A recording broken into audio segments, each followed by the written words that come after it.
Golden light cascaded through the Riverside Grand's soaring windows, illuminating Connecticut's elite as they glided across polished marble floors in a symphony of silk and diamonds.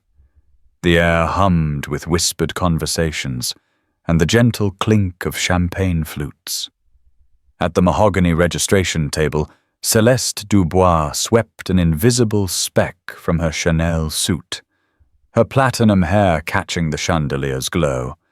Her voice rose like honeyed poison, each French syllable dripping with disdain. Regardez cet homme pathétique là-bas. Il ressemble à un mendiant qui s'est perdu. Quelqu'un devrait appeler la sécurité avant qu'il ne vole quelque chose. Delighted murmurs rippled through her circle of admirers. Near the entrance, Thomas Reid stood statue still, weathered hands cradling a pristine white envelope against his modest black suit. The fabric had seen better days, a stark contrast to the luxury surrounding him. Then something electric sparked in his steel-blue eyes. His spine straightened like a blade. The silence that followed his response would echo through every corner of high society. Thomas crossed the marble expanse with measured steps, his work boots silent against the polished stone. The envelope crinkled softly in his grip as conversations dimmed around him. Celeste's laughter died on her lips when she noticed the approaching figure, her manicured fingers tightening around her champagne flute. The scent of expensive perfume and fresh orchids couldn't mask the sudden tension crackling through the air. "Bonsoir, madame," Thomas said, his voice carrying the unmistakable authority of perfect Parisian French. "Je crois que vous avez fait une erreur." The crystal chandelier overhead seemed to dim as every conversation in the lobby ceased. Celeste's face drained of color, leaving only the stark rouge on her cheekbones visible. Margaret Chen, Celeste's assistant, stepped forward instinctively, her clipboard pressed against her charcoal blazer. She'd witnessed enough boardroom battles to recognize the prelude to corporate warfare. Thomas continued, his tone remaining dangerously calm. "Vous avez dit que je ressemble à quelqu'un qui vient chercher les poubelles. Mais en fait, je suis ici pour donner quelque chose de très précieux." His weathered hands slowly opened the envelope, revealing a substantial check. The amount visible in the corner made several guests gasp audibly. Celeste's diamond bracelet caught the light as her hand trembled almost imperceptibly.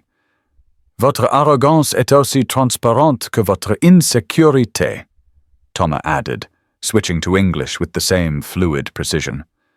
"A real lady never judges a man by his clothes, but by his character.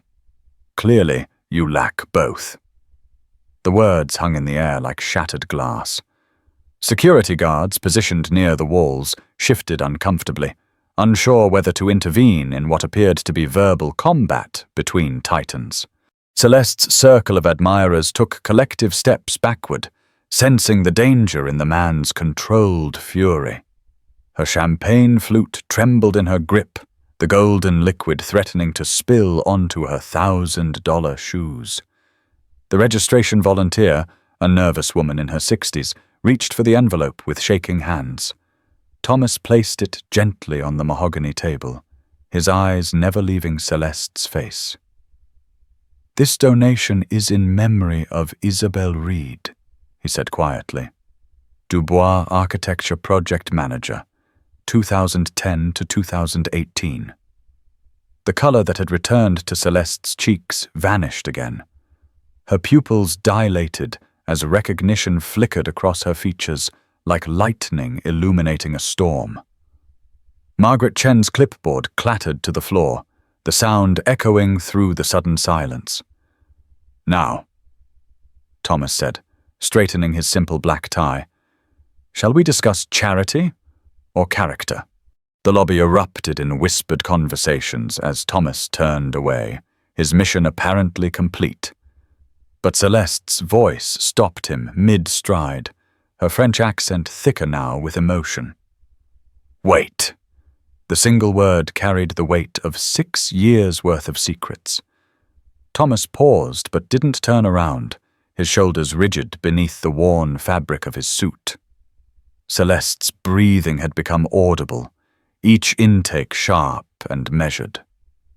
The grandfather clock in the corner began its 8 o'clock chime, each note punctuating the tension that stretched between them like a wire about to snap. Margaret Chen bent to retrieve her clipboard, her movements deliberate and slow, as if afraid any sudden motion might shatter whatever fragile moment was building. "You said, Isabel Reid," Celeste whispered, her voice barely audible above the clock's final chime. 3 hours earlier, in a modest 2-bedroom house on the outskirts of Riverside Heights, Thomas had knelt before his 9-year-old daughter, Chloe. Her pink dress, the only formal outfit she owned, hung perfectly after he'd spent 20 minutes learning to braid her honey-colored hair from a YouTube tutorial. "Papa, why can't I go with you?" she asked, her green eyes reflecting the same intensity as her father's. Thomas smoothed an invisible wrinkle from her dress, his calloused fingers gentle against the delicate fabric. "It's grown-up stuff, sweetheart. But this," he held up the white envelope, "this is for other kids whose mamas are sick, like Mama was." Chloe nodded solemnly, her small hand reaching up to touch the silver locket around her neck, the only thing she had left of her mother. The babysitter, Mrs. Martinez from next door, had arrived with a gentle smile and homemade cookies that filled the small kitchen with the scent of vanilla and cinnamon. Thomas kissed Chloe's forehead, inhaling the sweet smell of her strawberry shampoo. "I'll be back before bedtime," he promised, watching her settle at the kitchen table with her art supplies spread before her. As he drove toward the Riverside Grand in his weathered pickup truck, Thomas's grip on the steering wheel betrayed the calm facade he'd perfected over the years. The envelope on the passenger seat contained more than just money. It held the last of his savings from 5 years of carpentry work, every dollar earned through sweat and determination. The radio played softly, a classical piece that Isabel had loved, and for a moment the truck filled with the ghost of her laughter. Now, standing in this temple of wealth and privilege, Thomas felt the weight of every sacrifice that had brought him here. The marble beneath his feet had been quarried from the same Italian hills where he and Isabel had honeymooned 12 years ago. The irony wasn't lost on him that he now stood as an outsider in a world he'd once helped build. Behind him, Celeste's breathing had steadied, but her silence spoke volumes. He could feel her eyes boring into his back, searching for something, recognition, perhaps, or absolution. The other guests had begun to resume their conversations, but the energy in the room remained charged, like the air before a thunderstorm. Thomas finally turned, his expression unreadable. "You remember now, don't you?" he asked quietly. The following Tuesday morning brought unseasonably warm weather to Riverside Heights, the kind of Indian summer day that made the Connecticut countryside blaze with autumn color. Thomas arrived at the address Margaret Chen had provided, his toolbox weighing heavy in his right hand. The Dubois Pharmaceuticals building stretched 40 stories into a cloudless sky, its glass facade reflecting the changing leaves of nearby oak trees. Inside, the lobby buzzed with the efficient energy of a company worth billions, employees in expensive suits moving with purpose across imported Italian marble. Thomas approached the security desk, his work clothes drawing curious glances from passing executives. "Thomas Reid," he told the guard, whose name tag read Frank. "I'm here to see Miss Dubois about some carpentry work." The elevator ride to the 38th floor felt endless, each ding marking another level between his old life and whatever waited above. Thomas studied his reflection in the polished steel doors, the same face that had once designed architectural marvels, now weathered by 5 years of manual labor. His hands, once smooth enough to handle delicate blueprints, now bore the calluses and small scars of a craftsman. When the doors opened, Margaret Chen stood waiting, her expression carefully neutral. "Mr. Reid," she said, extending a perfectly manicured hand. "Ms. Dubois is in her office. She's been expecting you."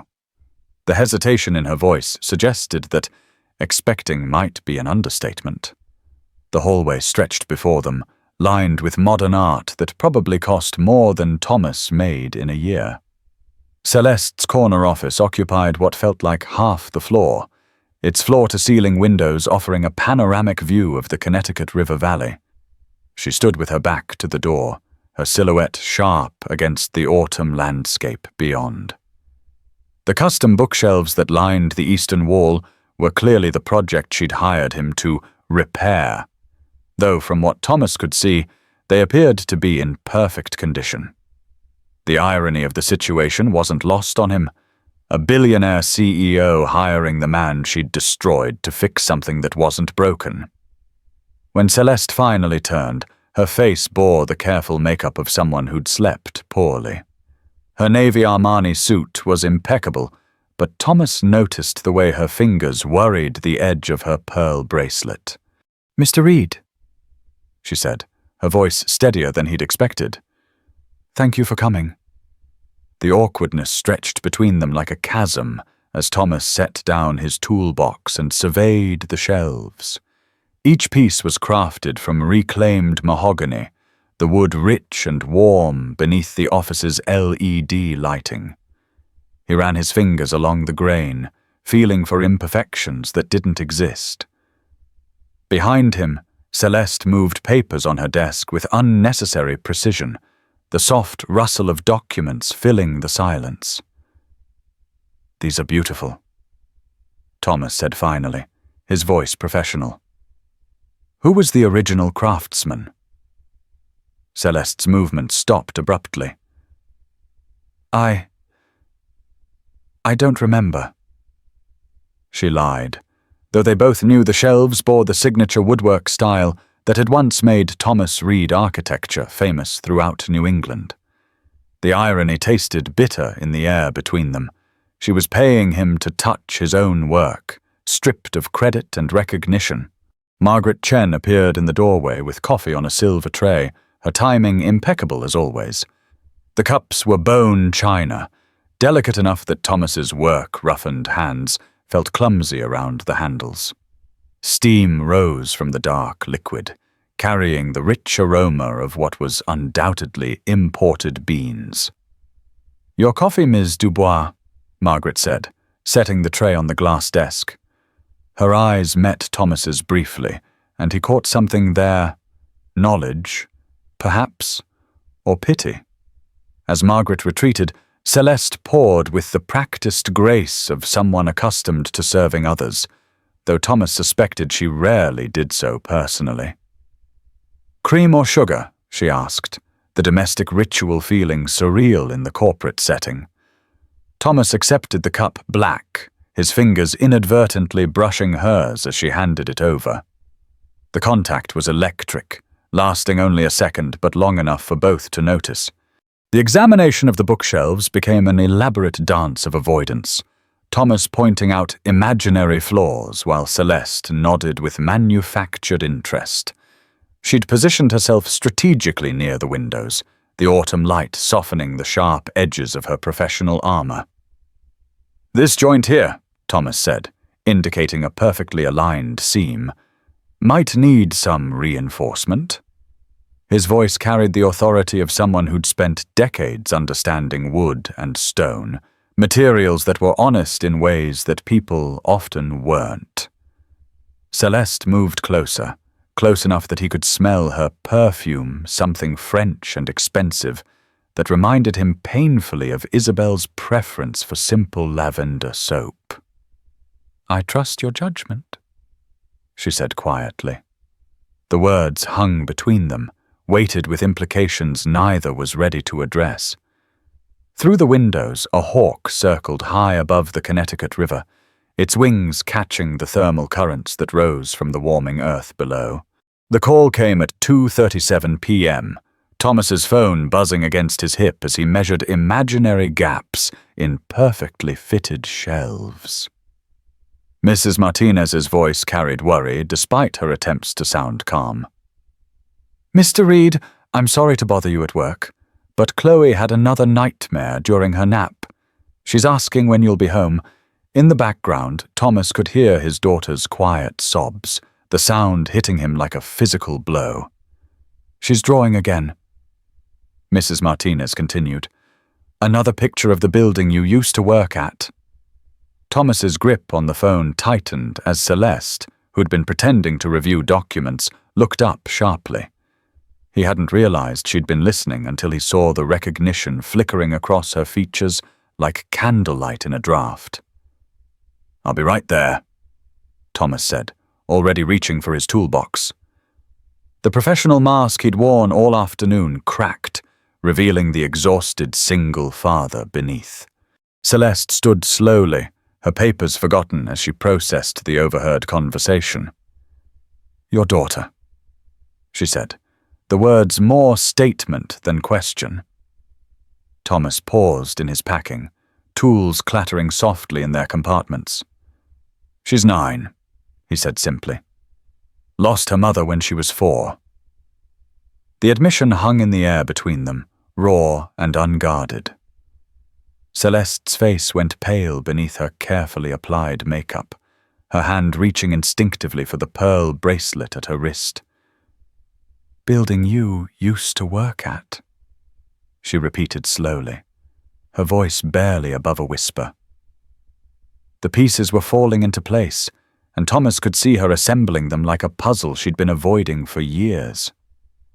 Margaret Chen reappeared as if summoned by the tension in the room, her practiced eye taking in the scene immediately.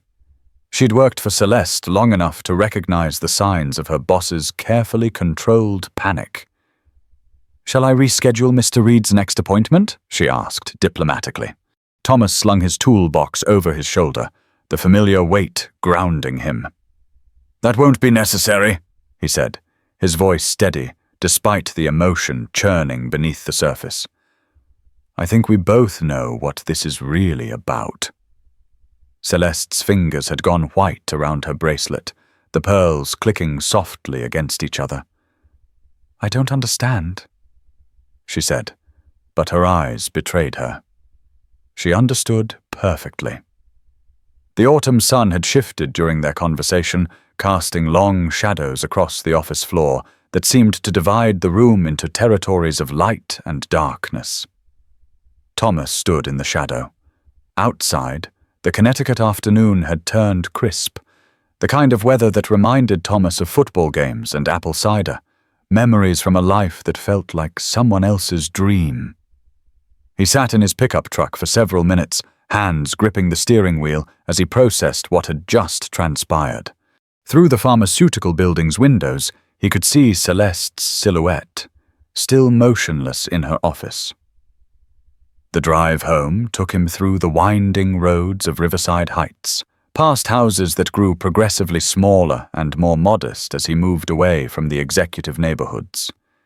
His phone sat silent on the passenger seat, but he could still hear Mrs. Martinez's worried voice and, underneath it, Chloe's quiet crying. The sound followed him like a ghost, mixing with memories of other nights, other tears, when nightmares about losing another parent had driven his daughter from her bed to his arms. Chloe was waiting on the front porch when he pulled into the driveway, her small frame silhouetted against the yellow glow of their porch light.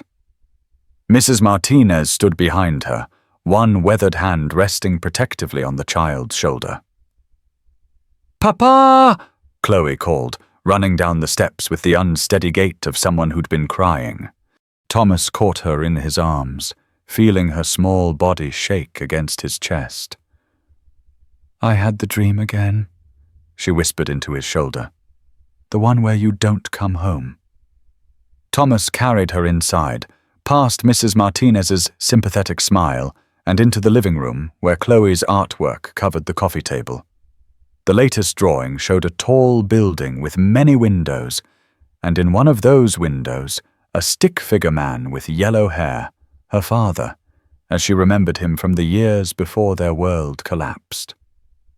That evening, after Chloe had finally fallen asleep clutching her mother's locket, Thomas sat at his kitchen table with a box of documents he'd avoided opening for months. Bank statements from 2018 told the story in cold numbers. The steady salary from Dubois Architecture Corporation, then nothing. Medical bills that had multiplied like cancer cells, each one representing another attempt to save Isabel's life. The final notice from Hartford Hospital, stamped in red ink that matched the color of his wife's lipstick. Insurance claims denied after his termination, hope measured in dollars they didn't have. At the bottom of the box, wrapped in tissue paper, lay Isabel's final letter, the one she'd written when the pain medication made it hard to speak. But her mind remained clear. Thomas's hands shook as he unfolded the familiar stationery, her careful handwriting still legible despite the tremor that had marked her final weeks. "My dearest Thomas," the letter began, "if you're reading this, then the worst has happened, and I'm no longer there to help you carry the weight of the world." Her words continued across 3 pages, mixing practical advice about raising Chloe with reflections on their 12 years together. Near the end, she'd written something that Thomas had forgotten until this moment. "I don't blame Céleste Dubois for what happened. Fear makes people do terrible things, and I think she was more afraid than cruel. If you ever see her again, tell her I forgave her before I died. Anger is like cancer. It kills the host." Thomas folded the letter carefully, his vision blurred by tears he hadn't allowed himself to shed in months. Outside his kitchen window, the suburban street lay quiet under street lamps that cast long shadows between houses filled with families who'd never had to choose between mortgage payments and chemotherapy. The next morning brought a phone call that Thomas almost didn't answer. Margaret Chen's voice was professionally warm, but he could hear something else underneath urgency, perhaps, or concern. "Mr. Reid, I'm calling to inform you that yesterday's appointment was incomplete. Ms. Dubois would like to schedule a follow-up meeting to discuss the scope of the project." Thomas sat at his kitchen table, Chloe's cereal bowl still warm in the dishwasher, trying to decode the corporate language. "I think we both know this isn't about bookshelves," he said finally. Margaret's pause was telling. "No," she admitted quietly. "I don't think it is." She's been in her office since 5 a.m., staring out the window. She asked me to find out everything I could about Isabel Reid. The name hung between them like a bridge neither was sure they wanted to cross. "What did you find?" Thomas asked, though he suspected he already knew the answer. Margaret's breathing was audible through the phone, the sound of someone choosing words carefully. "Enough to understand why you're both afraid of this conversation." Outside Thomas's kitchen window, autumn had painted the maple trees in shades of gold and crimson, colors that reminded him of Isabel's favorite scarf. "She wants to meet tonight," Margaret continued, "after hours when the building is empty. She said to tell you it's not about the bookshelves anymore." Thomas closed his eyes, feeling the weight of 6 years settling across his shoulders like a familiar coat. "Tell her 8 o'clock, he said finally. "And Margaret? Tell her to bring the file from 2018, the one with my termination papers." The Dubois Pharmaceuticals building after hours felt like a cathedral, all echoing footsteps and shadows cast by security lighting. Thomas's work boots squeaked softly against the polished floors as he made his way to the elevator, passing empty reception desks and darkened conference rooms. The security guard, Frank, nodded recognition from behind his newspaper. "She's expecting you," he said without looking up. 38th floor. The elevator ride felt longer in the building's after-hours quiet, each floor marked by a soft ding that seemed to count down to something inevitable. When the doors opened, Thomas found Celeste waiting in the hallway, her business armor replaced by jeans and a simple sweater that made her look unexpectedly vulnerable. Her hair was pulled back in a ponytail, and for the first time since he'd known her, she looked her age. Her office had been transformed by the evening light, the panoramic windows now reflecting the interior instead of revealing the world beyond. Celeste had cleared her desk except for a manila folder that sat centered like an accusation. "Thank you for coming," she said, her voice stripped of its usual corporate confidence. Thomas noticed that her hands trembled slightly as she gestured toward the leather chairs arranged near the windows. The coffee table between them held the same bone china cups from yesterday, but tonight they remained empty. "I brought the file," she said unnecessarily, her eyes fixed on the folder as if it might burst into flames. "I've been reading it for the past 6 hours," and Thomas settled into the chair opposite her, the leather cool against his back. "And what did you find?" he asked, though his tone suggested he already knew the answer. Celeste opened the folder with the careful movements of someone handling evidence at a crime scene. The papers inside told the story in corporate language: employee request for emergency assistance, recommendation for denial, termination notice. "I remembered you, of course," she said quietly.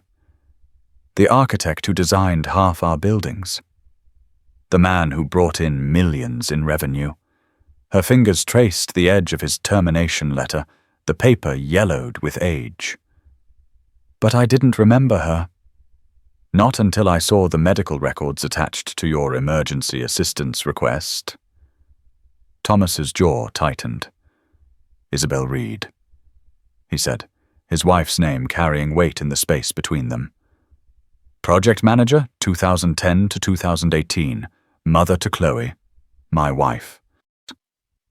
The simple words landed like stones in still water, sending ripples of recognition across Celeste's features. "The cancer diagnosis came on a Thursday," Thomas continued, his voice steady but hollow. "Pancreatic. Stage 4. The doctors said experimental treatment in Boston might give her 6 more months, maybe a year if we were lucky." He leaned forward, his elbows resting on his knees. $350,000. Everything we had saved, everything we could borrow. It wasn't enough. Celeste's face had gone pale, her hands folded so tightly in her lap that her knuckles showed white. "So I came to you," Thomas said, his eyes never leaving her face. 8 years with the company, 12 buildings that still stand as monuments to what we accomplished together. And I begged. The word hung in the air between them, raw and uncompromising. I didn't ask for charity. I asked for help. From a company that had profited from my work for nearly a decade. The silence stretched like a fault line between them until Celeste finally spoke. "The board meeting," she whispered. "I told you I'd take it to the board." Thomas's laugh was bitter, the sound echoing off the office windows. "You never took it to the board, did you?" It wasn't really a question. "I was up for the CEO position," Celeste said, her voice barely audible. Dubois Pharmaceuticals was going to absorb the architecture division, and I was the front runner to run the combined company. The board was watching every decision I made, looking for any sign of weakness or poor judgment. She stood abruptly, walking to the windows where her reflection stared back like an accusation. I thought, I thought if I made an exception for you, it would set a precedent. Other employees would expect the same consideration." Thomas felt something cold settle in his chest. "So you fired me instead." "Company policy violation," Céleste said, quoting from the termination letter. "Requesting financial assistance from management constituted inappropriate conduct." The words sounded hollow, even to her own ears.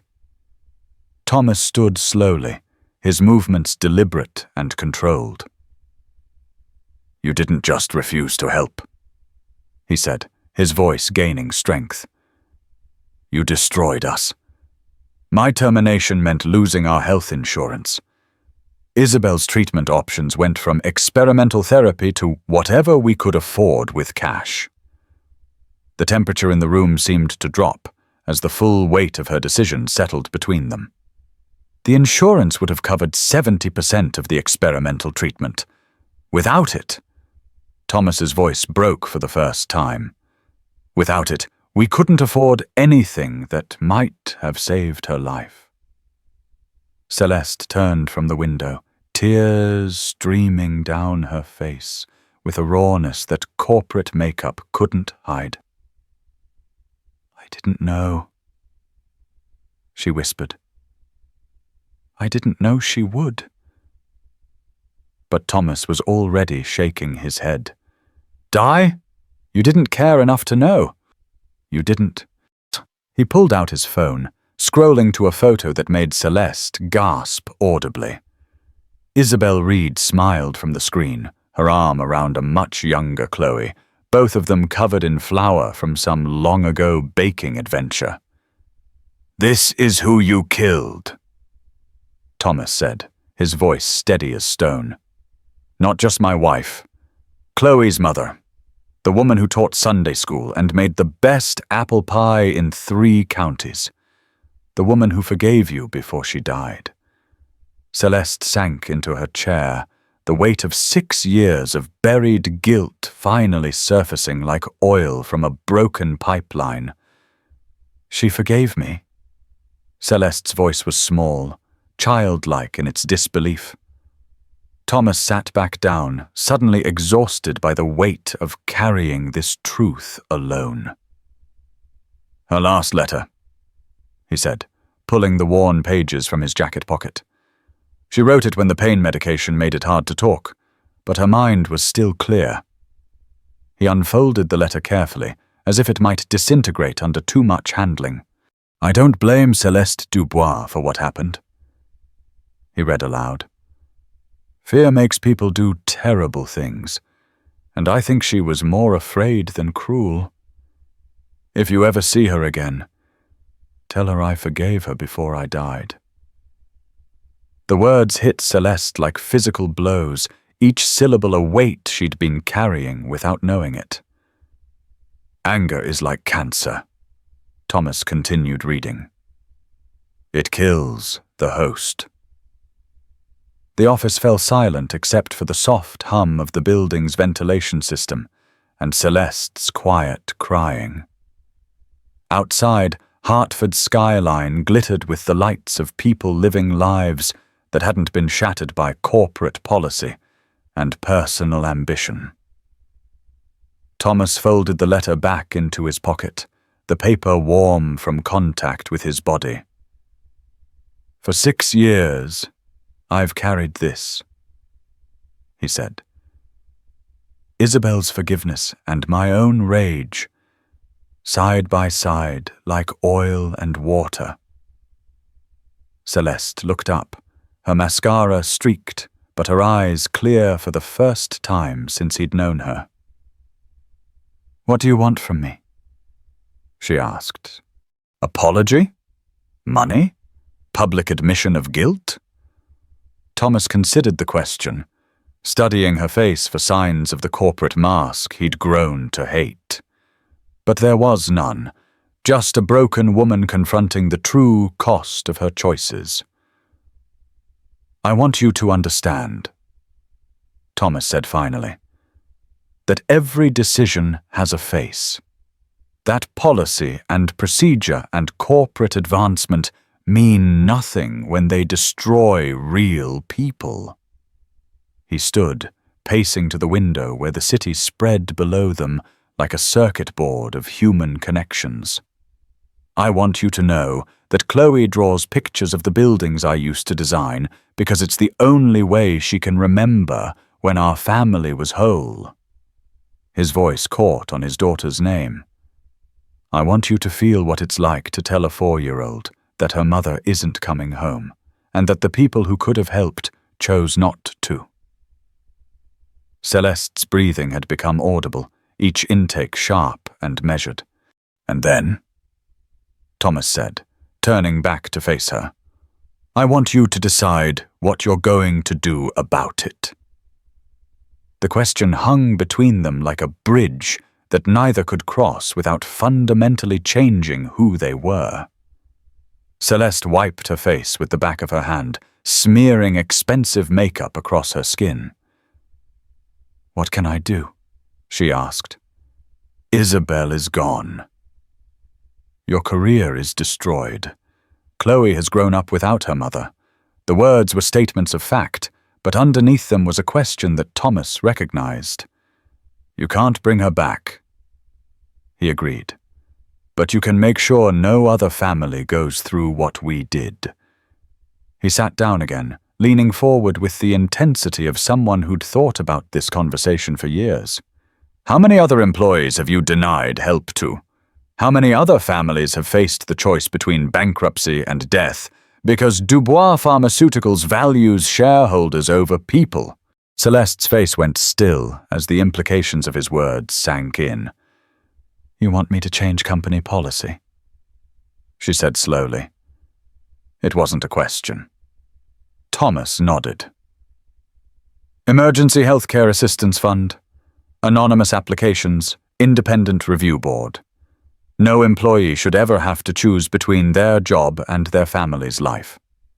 The proposal was detailed, suggesting he'd been thinking about this for far longer than just tonight. And the families you've already denied? Celeste asked. The ones who fell through the cracks while you protected your career advancement?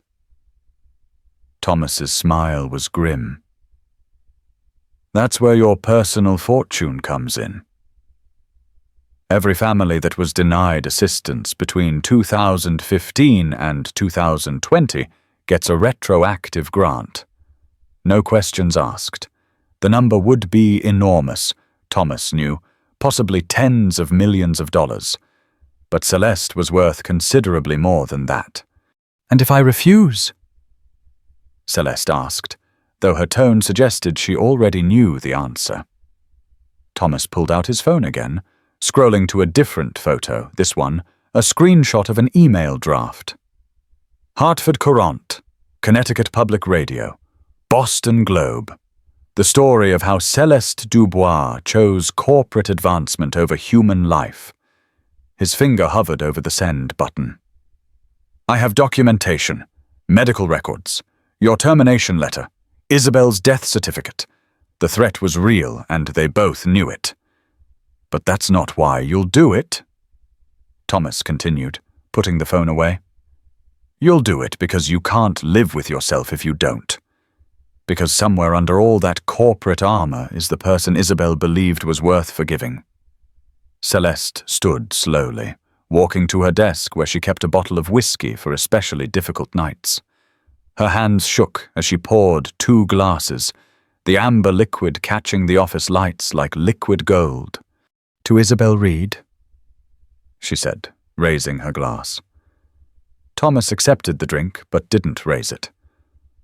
Not yet, he said. First, you make the calls. Set up the fund. Find those families. Then we'll drink to my wife's memory. Celeste set down her glass untouched, reaching for her phone with the mechanical movements of someone operating on autopilot. Margaret, she said, when her assistant answered despite the late hour. I need you to set up a meeting with legal. Tomorrow morning.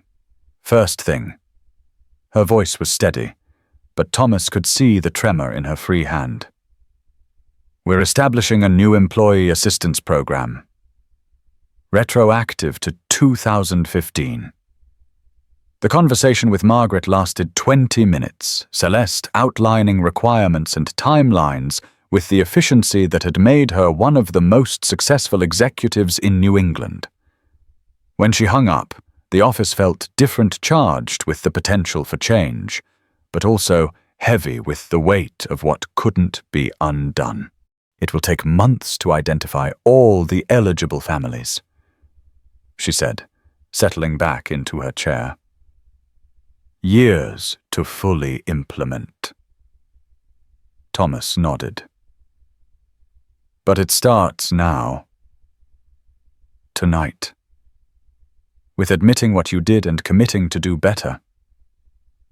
He raised his glass finally, the whiskey warming his palm. "To Isabel Reid," he said, "who believed people could change even when they disappointed her." Celeste lifted her own glass, tears still flowing freely down her cheeks. "To Isabel Reid," she echoed, "and to the families we failed."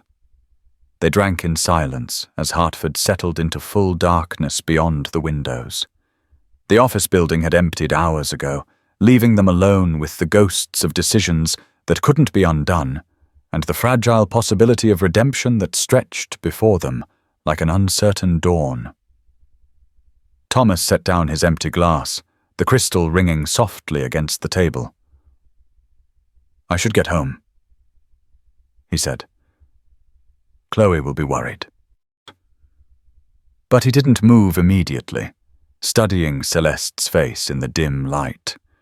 The corporate mask had been completely stripped away, leaving someone who looked exhausted but somehow lighter. "Will you tell her?" Celeste asked. "About tonight?" Thomas considered the question. "Someday, when she's old enough to understand that monsters can become human again." 1 year later, the Riverside Grand's marble lobby gleamed under the same crystal chandeliers, but the energy in the room felt different, warmer somehow, despite the autumn chill outside. Thomas stood near the registration table, but this time Chloe was beside him, her hand nestled trustingly in his. She wore a new dress, navy blue with white trim, and her hair was braided with the practiced skill that came from a year of morning routines. "Papa," she whispered, tugging on his sleeve. "Is that the lady you told me about?" Thomas followed her gaze to where Céleste Dubois stood at the podium, her platinum hair catching the light as she addressed the assembled crowd. But tonight, her jewelry was simpler, her demeanor less commanding, and more genuinely warm. "Ladies and gentlemen," Celeste was saying, her voice carrying clearly through the hushed lobby, "tonight marks the first anniversary of the Isabel Reid Emergency Healthcare Fund." Applause rippled through the crowd, but Thomas noticed it was different from the polite clapping of previous galas. This applause had heart behind it. "In the past 12 months, we've assisted 47 families facing medical crises, providing over $2.3 million in emergency assistance." The numbers were impressive, but what struck Thomas more was the emotion in Celeste's voice. This wasn't corporate PR. This was personal. "But more importantly," she continued, "we've learned that no employee should ever have to choose between their job and their family's life. That lesson came at a terrible cost, paid by people who deserved better from us." Chloe squeezed Thomas's hand as Celeste's eyes found theirs across the crowded room. "The fund exists because a remarkable woman named Isabel Reid believed that people could change even when they disappointed her. Her husband and daughter are here tonight, and I hope they can see that her faith in human nature wasn't misplaced." The applause that followed was sustained and genuine, but Thomas barely heard it. He was thinking of Isabel's letter, of her belief in redemption and second chances. "Mr. Reid," Céleste continued, "would you and Chloe join me up here?" The crowd parted as they made their way forward, Chloe's small hand still anchored in his. At the podium, Céleste knelt to Chloe's level, her designer dress forgotten. "You must be Chloe," she said softly. "Your mama would be very proud of you." Chloe studied Céleste with the serious intensity that children reserve for important moments. "Are you the lady who made the rules that hurt Papa?" she asked, her voice clear enough for nearby guests to hear. The question could have been accusatory, but instead it carried only curiosity. Céleste's eyes filled with tears. "Yes," she said simply. "And now I'm trying to make better rules." Chloe nodded thoughtfully, then reached into her small purse and pulled out a folded piece of paper. "I drew this for you," she said, offering it to Céleste. The drawing showed 3 figures standing in front of a tall building: a man, a woman, and a small girl. Above them, in careful 9-year-old handwriting, were the words, "Families help families." Céleste's hands shook as she accepted the drawing, her composure finally cracking completely. Thomas placed a gentle hand on Céleste's shoulder as she struggled to compose herself. "Isabel always said that the best way to honor someone's memory is to become the person they believed you could be," he said quietly. "I think she'd be proud of what you've built here." Céleste stood slowly, the drawing clutched carefully in her hands. "Thank you," she whispered, the words meant for both of them, but carrying different weights. To the crowd, she said more loudly, "The Isabel Reid Fund will continue as long as Dubois Pharmaceuticals exists, because every family deserves the chance to fight for their loved ones without fighting the system at the same time." The applause that followed wasn't polite charity gala clapping. It was the sound of people moved by genuine emotion and real change. As the evening wound down, Thomas found himself in the same spot where he'd stood a year ago, gripping a different envelope. But tonight, Chloe was beside him, chattering excitedly about the dessert table and the musicians who'd played her favorite songs. "Papa?" she said, looking up at him with Isabel's green eyes. "Do you think Mama knows about the fund?" Thomas knelt down to her level, straightening her dress with the gentle precision of someone who'd learned fatherhood through necessity and love. "I think she knows," he said. "And I think she's proud of all of us for figuring out how to turn something bad into something good." Chloe nodded solemnly, then brightened. "Can we get ice cream on the way home?" Thomas laughed, the sound coming easier now than it had in years. "Absolutely." Céleste approached them near the exit, her assistant Margaret at her side. The older woman smiled at Chloe, who immediately launched into a detailed explanation of her drawing and its significance. Margaret listened with the patience of someone who genuinely enjoyed children, while Céleste and Thomas watched with the awkward awareness of 2 people who'd shared something profound but weren't quite sure how to be normal around each other. "How is the carpentry business?" Céleste asked finally. Thomas smiled. "Actually, I'm transitioning back to architecture. Turns out there's demand for someone who specializes in healthcare facilities. The irony wasn't lost on either of them. My first project is a new treatment center for Hartford Hospital, pro bono work, but it feels right." "That's wonderful," Céleste said, and meant it. "If you ever need letters of recommendation—" She trailed off, realizing the absurdity of offering professional references to a man she'd once fired. Thomas understood the gesture anyway. "Thank you," he said. "But I think my work will speak for itself." They stood in comfortable silence for a moment, watching Chloe charm Margaret with her enthusiasm. "She's remarkable," Celeste observed. "Isabel would be proud." Thomas nodded. "She's the best of both of us. The best of what we could have been." The past tense hung between them, acknowledging what was lost while celebrating what remained. "I should get her home," Thomas said finally. "School tomorrow." Celeste hugged Chloe goodbye, a gesture that would have been unthinkable a year ago. "Take care of your papa," she whispered, "and thank you for the beautiful drawing." The drive home took them through the same winding roads Thomas had traveled in anger and grief just 12 months earlier.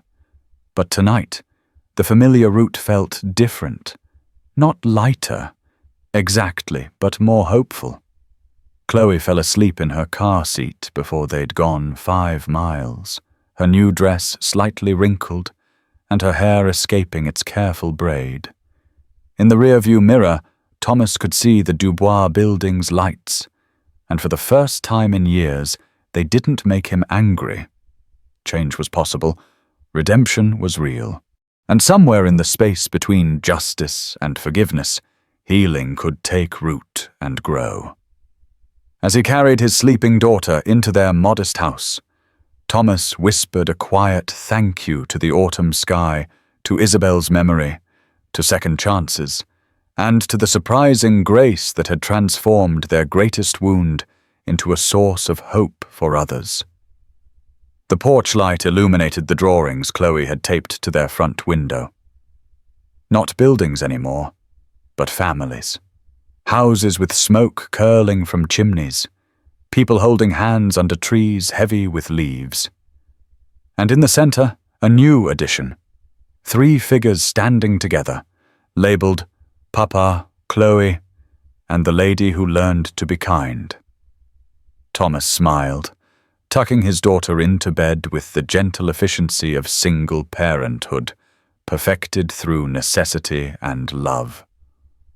Outside, Connecticut settled into autumn darkness, but inside their small house, something warmer than seasonal comfort filled the rooms. It was the rare and precious feeling of a story that had found its way to grace, not through forgetting the past, but by transforming it into something that honored both the lost and the living.